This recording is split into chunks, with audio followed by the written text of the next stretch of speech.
G'day, Jason here from You Do You, and I had a video request from Shawnee Gothic, and I figured I'd address it.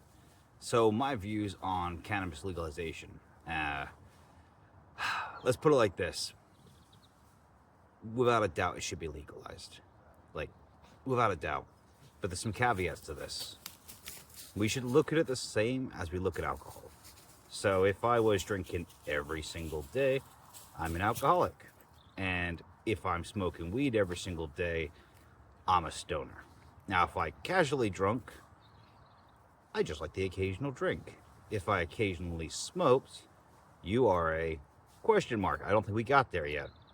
It's like if people either love or hate cannabis, there is no middle ground.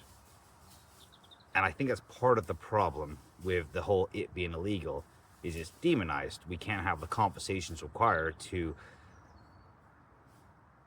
see where it's gonna go. If we could view cannabis like we view alcohol, I think it changes everything. So why do we drink? That's the start. Let's start there.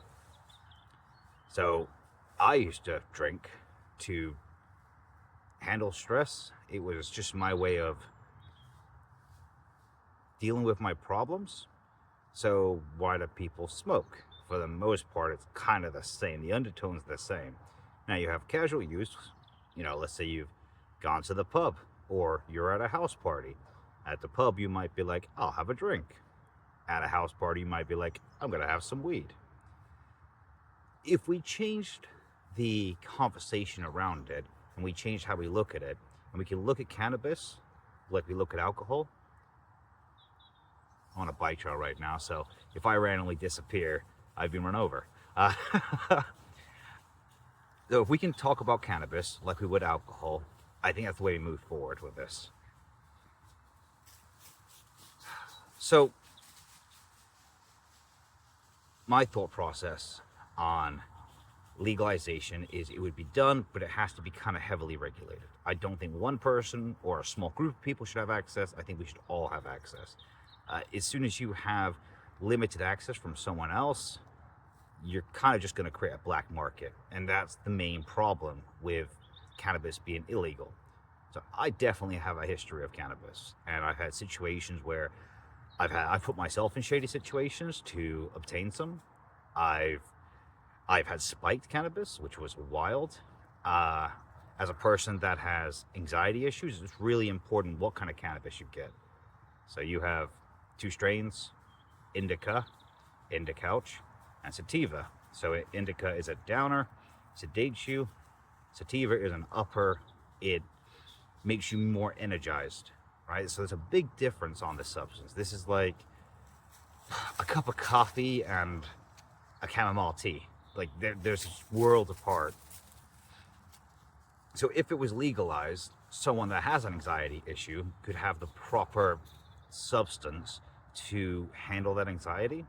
And if I wanted to be super creative and productive, I can also get the right substance to address that. And that would be a massive advantage towards it being legalized. Is in its current state, it's a lottery ticket.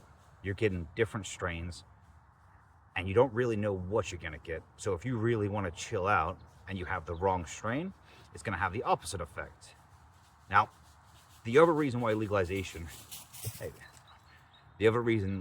would be really important, in my opinion, is strengths. So we're currently, in the UK especially, there's this constant notion to get higher and higher THC content, right?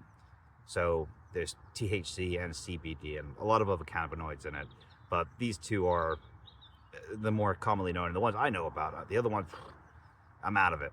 So CBD counteracts THC. So THC is the psychoactive component. That's what makes you high. CBD is the component that kind of mellows you out and creates more of an equilibrium in your system. So if you have really high THC but almost no CBD, it's more psychoactive. So you're gonna start tripping. And as someone that's done psychedelics, it can be really trippy. Not to the same degree, but there's a big difference between a high THC one and a low CBD one. So this is another important part, is you could I've had a history of this of all sorts. I'm not coming at a place of judgment. But if you waked and baked, let's say, and you want to be you're a productive stoner, you don't really know what strength you're getting. So it's the difference of having like, oh, I'll have a swig of a beer, or I'm going to have a shot of fucking moonshine. Like, there's just such differences on how it's going to affect you. So what you think's going to be gentle could just send you on a journey.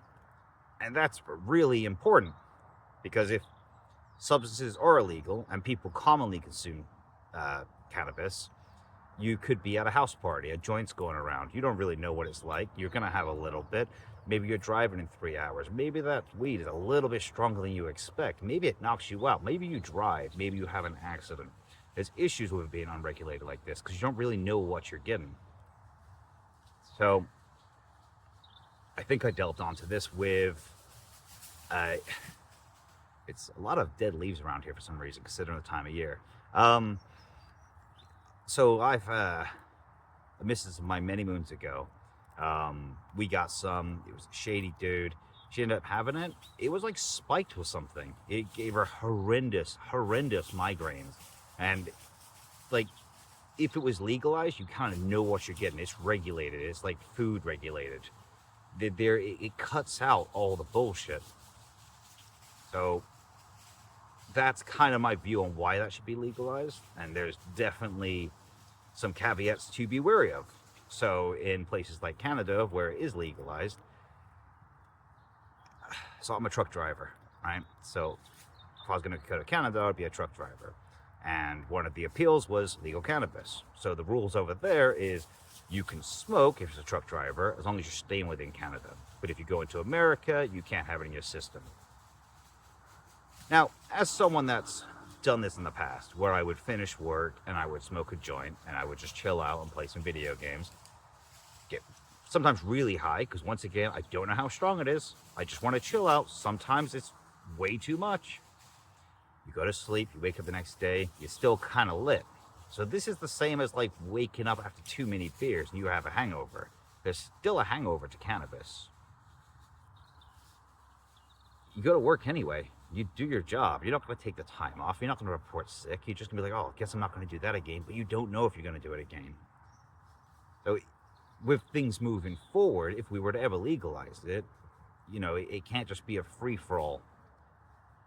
Even though I would not be able to do it to the degree I'm sure my inner child would be like, every day, every second, probably awareness around how it can impair you working with machinery and how it can impair you driving. I think that would be really important. Final point I want to touch on with my views on it is productivity. So productivity, at least it's so loud. Productivity is like this notion we think of like corporate. It's a buzzword that I don't think sounds really sexy, but I'm looking at personal responsibility, personal productivity on this one. If you want to cook yourself a meal, if you want to get to the gym, if you want to do something productive with your life, I personally found, and I'm pretty sure I speak on behalf of most people that have smoked, is you don't do a whole lot. You are lethargic. You are glued to that sofa. You are not moving. It's not a stick walk like a bring me sticks. I don't know. Care for the camera. So, sorry guys. You lose productivity. You lose productivity. And that is a downside if you want to do things with your life. Because that one joint can turn into, 1 day of smoking, easily turns into 2 days of smoking, turns into 3 days of smoking. Next thing you know, you've been doing it for a year, maybe 5 years. Maybe you haven't seen any negative consequences, or you don't want to see the negative consequences, because the more you're on it, the more you're avoiding life, and the harder it gets to come off of it. Time's just slipping through your fingers. You're losing such valuable time, and that's the productivity I speak of. And on a societal level, if cannabis was consumed as frequently as alcohol, I just can't see it being a productive thing. And yes, there's people that can function on it, and there's also high function alcoholics, and there's people that can have a casual drink, but I think that would be something to be aware of, is it might really impact society. So, Shawnee Gothic, that is my view on legalization of cannabis. I hope that answers your question. See you later.